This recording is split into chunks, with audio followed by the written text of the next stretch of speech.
호남과 TK. 앞서 말씀드린 것처럼 오늘로 대선이 딱 18일 남았습니다. 최근 나온 여론조사는 어떻게 지금 대선 결과를 예측하고 있을까요? 어제 나온 한국갤럽 조사 지지도 한번 살펴보겠습니다. 이재명 후보 34%, 윤석열 후보 41%, 안철수 후보 11%. 자, 저희가 추이를 그래프로 표시해놨는데요. 이재명 후보는 1월 셋째 주에도 34%였습니다. 거의 변화가 없습니다. 반면 윤석열 후보는 33%에서 계속 상승해서 41%까지 상승했고 결국 어제 나온 조사에서 처음으로 오차 범위 밖에서 앞서는 결과가 나왔습니다. 이현정 의원님, 네. 그래프를 보면 상당히 변화가 있다 이렇게 볼 수 있을 것 같은데 이 한 달간의 갤럽 추이 어떻게 보십니까? 일단 뭐 지금 한국갤럽과 NBS 조사 이런 것들 같은 경우는 그동안 이재명 후보한테 상당히 좀 어쩌면 잘 나온 조사라고 우리가 일반적으로 평가를 합니다. 근데 그 조사 지금 나온 걸 보면 꽤 일주일 사이에 많은 변화가 있었던 것 같아요. 그걸 보면 제가 볼 때는 이제 그동안 이 선거가 이제 막판으로 갈수록 지지층들이 이제 결집하고 있는 상황이 아닌가라는 생각이 듭니다. 그동안 어떤 유보를 자기의 결정을 유보했던 지지층들이 이제는 점점 이제 자기의 어떤 선택을 해 나가는 단계. 두 번째는 안철수 후보에서 빠진 표들이 상당 부분 이제 윤석열 후보한테 간 측면. 이거는 단일화를 이슈가 실제 단일화를 안철수 후보가 말을 끊었잖아요. 이제 그러므로 인해서 안철수 후보가 이제 끝까지 가지 않겠구나 이런 이제 인상을 줄 수가 있는 거죠. 예. 즉 단일화 이슈가 한편으로 보면 윤석열 후보한테 유리하게 작용한 국면들 뭐 그런 것들이 있을 겁니다. 또 하나는 이제 지금 최근에 제기됐던 김혜영 씨 논란이라든지 적폐 수사라든지 뭐 이런 것들이 이제 지지율에 반영이 되고 있는 것 같은데요. 어쨌거나 조금 이제 이 윤석열 후보가 선거 이제 오늘 첫 주말인데. 일단 좀 상승세를 타고 있는 국면 아닌가 하는 생각이 드는데 뭐 선거라는 게 항상 또 새로운 이슈가 생기기 마련이기 때문에 또 지금 전문가들 같은 경우는 이 투표에 샤이 이재명 이런 것들이 좀 숨어 있을 가능성도 있다. 특히 호남표라든지 20대 여성이라든지 그런 것도 있기 때문에 예. 이것만 갖고서는 판단이 어렵다는 그런 견해도 있습니다. 네. 네, 또 최근에 주목해 볼 만한 지역별 여론조사도 보겠습니다. 네, 보수의 본산이라고 불리는 TK 지역과 진보의 뿌리 호남 지역에서의 지지율입니다. 과거 대선 결과를 살펴보면 TK에서는 보수 진영에 그리고 호남은 진보 후보에 압도적인 지지를 보내는 이른바 몰표 현상이 두드러졌습니다. 18대 대선에서 박근혜 전 대통령 80.5%의 지지율을 보였죠. 하지만 현재 한국갤럽 지지율을 보면 윤 후보는 국민의힘 전통 지지 기반인 대구 경북 지역에서 60%에 그쳐 있고 이 후보는 21%를 기록했습니다. 문재인 전 대통령 지난 대선 호남에서 89%라는 압도적인 득표율을 보였습니다. 하지만 최근 광주 전라 지역에서 이재명 후보 68%의 지지율을 얻고 있고 윤 후보는 18%를 기록했습니다.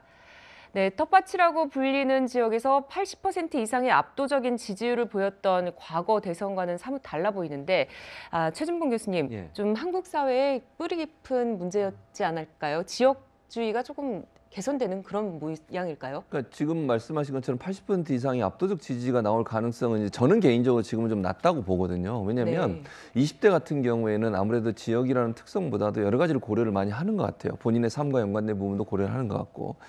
그리고 지금 이제 뭐 이재명 후보 같은 경우는 TK 출신이잖아요, 또 이제 그런 부분도 있고 이러다 보니까 영향을 받는 것 같고 그래서 제가 개인적으로 지금 상황에서 전망을 해보면 80% 뭐 90%까지 지지율이 나오는 상황은 없지 않을까 하는 개인적인 생각이 있습니다. 다만 변수라면 정말 강대강 대치고 아주 근소한 차이로 결과가 나온다고 하면 막판에 가서 결집한 가능성이 있다는 생각은 들어요. 그 요소는 남아있긴 하지만 그럼에도 불구하고 저는 개인적으로 예전처럼 뭐 80% 90%까지 압도적인 지지를 한 사람한테 보내는 그런 지역은 좀 줄어들지 않을까 그런 생각이 있습니다. 네. 거꾸로 지금 국민의힘은 호남에서 30% 득표를 목표로 하고 있고 또 TK에서 민주당도 30%더 득표를 목표로 하고 있는데 그것이 과연 가능할지도 한번 지켜보는 것도 굉장히 흥미로운 포인트가 아닌가 싶습니다. 집토끼로부터 압도적인 지지를 받지 못하는 상황 때문인지 두 후보는 선거운동 첫 주말을 호남과 TK에서 지지층 결집에 총력을 폈습니다. 그 목소리 한번 듣고 다음 이야기 넘어가겠습니다. IMF 위기가 왔을 때 김대중 대통령은 준비된 대통령이었고 대중경제론을 쓸 만큼 경제에 박식했고 나라의 미래를 내다보는 해안과 통찰력이 있었기 때문에 유능한 리더가 있어야 합니다. 동의하십니까?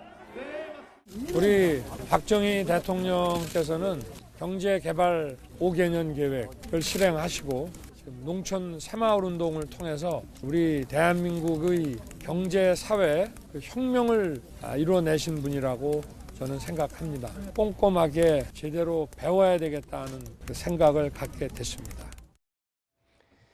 네, 18일 남은 선거 기간 과연 어떤 일들이 벌어질지 굉장히 관심이 높을 텐데 역대 대선에서 예외 없이 작동했던 대선의 법칙이 있습니다. 이번에도 과연 들어맞을지 저희가 한번 화면을 준비해봤습니다. 역대 대선 결과를 봤더니 이런 법칙들이 적용되더라라는 얘기입니다. 첫 번째가 공식 선거운동 기간의 첫 여론조사 순위는 최종적으로 바뀌지 않았다. 이런 공식이 있었다는 겁니다. 그런데 저희가 조금 전에 본 것처럼 갤럽에서는 이재명 후보 34%, 윤석열 후보 41%로 윤석열 후보가 오차 범위 밖에서 앞섰습니다. 두 번째 법칙은 정당 지지율이 높은 쪽이 이기더라. 이런 법칙이 있었다는 겁니다. 자, 정당 지지율을 한국갤럽 조사를 봤더니 민주당 35%, 국민의힘 39%입니다. 또 하나의 법칙이 자영업자의 표심을 더 많이 얻은 쪽이 이기더라. 또 이런 법칙이 있었답니다.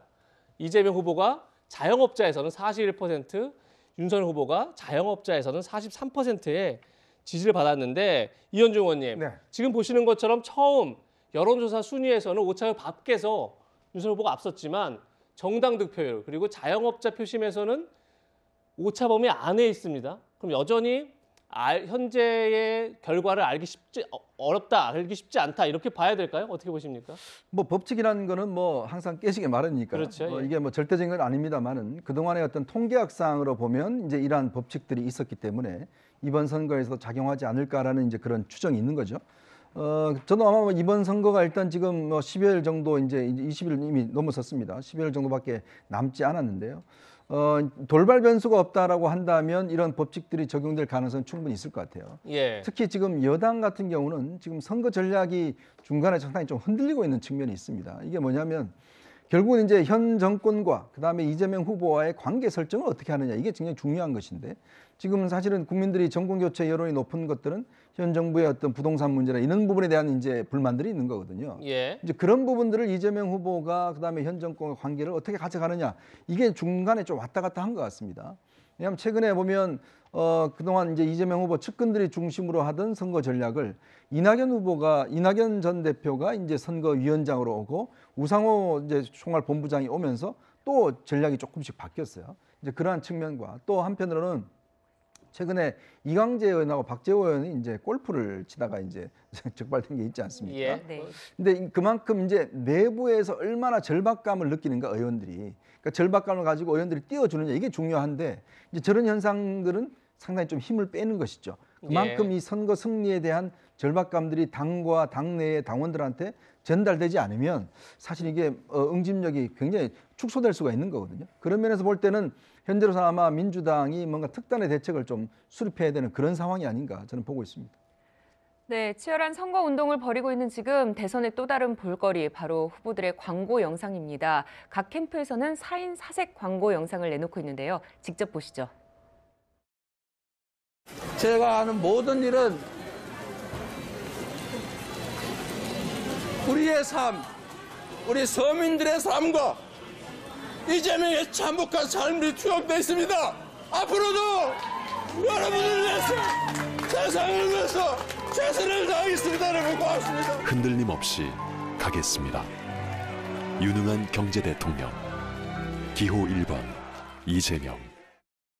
국민이 계셨기에 공정과 상식이라는 원칙으로 오만한 정권과 기득권에 싸울 수 있었습니다. 국민이 키워주셨기에 내일을 바꾸라는 국민의 명령을 더 낮은 자세로 따르겠습니다. 국민이 키운 윤석열, 내일을 바꾸는 대통령 기호 2번 윤석열. 무식한 이 삼류 바보들을 데려다가 제가 혹시 바지 한 번 더 내릴까요? 어떻게 하라는 겁니까? 이거 미친 사람들 아닙니까? 어이가 없습니다. 정말 갑작습니다. 음주운전 경력자보다 초보운전 경력자가 더 위험하다고 생각합니다. 원칙이 반칙을 이기고 진실이 거짓을 이기고 정의가 제대로 지켜지고 역사 속에서 이어지는 나라, 그런 나라를 만드는 것이 신념입니다.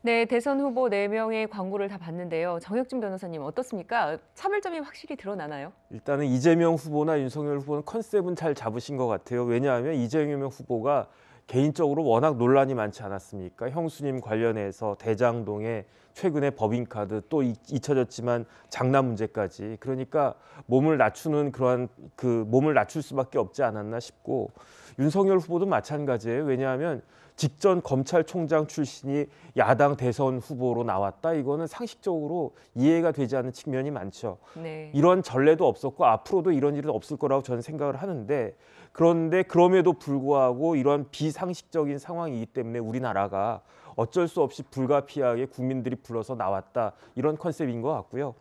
근데 이제 제가 쭉 다 봤더니 제 개인적인 생각으로는 심상정 후보 광고가 제일 나은 것 같습니다. 네. 어떤 의미에서 그러시죠? 그냥 제일 이렇게 다가오고 제일 잘 만든 것 같다. 그런 생각이 후보는 아마 들었습니다. 두 후보를 모두 비판하는 이제 그런 광고를 담았었는데 그게 정혁진 변호사 마음에 제일 와닿았다고 합니다. 네, 그럼 대선 표심을 좌우할 마지막 변수 중 하나를 꼽히는 게 후보자 간 TV 토론회죠. 앞으로 일정을 저희가 한번 정리했는데요. 함께 보시죠. 다음 주 월요일 날 경제 분야 토론회가 있습니다. 그리고 다음 주 금요일 날 정치 분야 토론회가, 그리고 3월 2일 날 사회 분야 토론회가, 그러니까 앞으로 4명의 후보가 나와서 토론회가 3차례 더 진행되는데요. 최진봉 교수님, 예. 아직 마음을 잡지 못한 부동층에게 TV 토론회 영향 굉장히 클 것 같습니까? 부동층한테는 크죠. 그러니까 지지층한테는 별 영향 없어요, 사실. 예. 그러니까 토론회가 그렇게 크게 영향을 안 주지만 이제 부동층한테는 영향이 있을 거라고 봅니다. 그런데 아직까지 마음을 못 정하신 분들 같은 경우에는 대부분 후보 중에 누구를 선택할까? 결국은 지금 선택할 수 있는 방법이 TV 토론밖에 없지 않겠어요? 그래서 이 TV 토론이 분수령이 될 수도 있다. 제가 왜 이 얘기를 하냐면 지금의 지지율과 관계없이 저는 막판에 가면 근소한 차이로 누군가 이길 거라고 생각해요. 예. 그러니까 그런 상황이라면 부동층이 어느 쪽을 손을 들어주냐가 아주 중요한 상황이 될 수밖에 없기 때문에 부동층은 TV 토론을 열심히 볼 거고, 누가 정말 유능한 대통령으로 준비되어 있냐 하는 부분들을 선택의 가장 중요한 기회로 삼지 않을까 그렇게 생각을 합니다. 네, 대선을 18일 남겨둔 오늘 여론조사 결과와 앞으로의 변수까지 짚어봤습니다. 오늘 준비한 소식은 여기까지입니다. 네, 저희는 60초 광고 뒤에 돌아오겠습니다.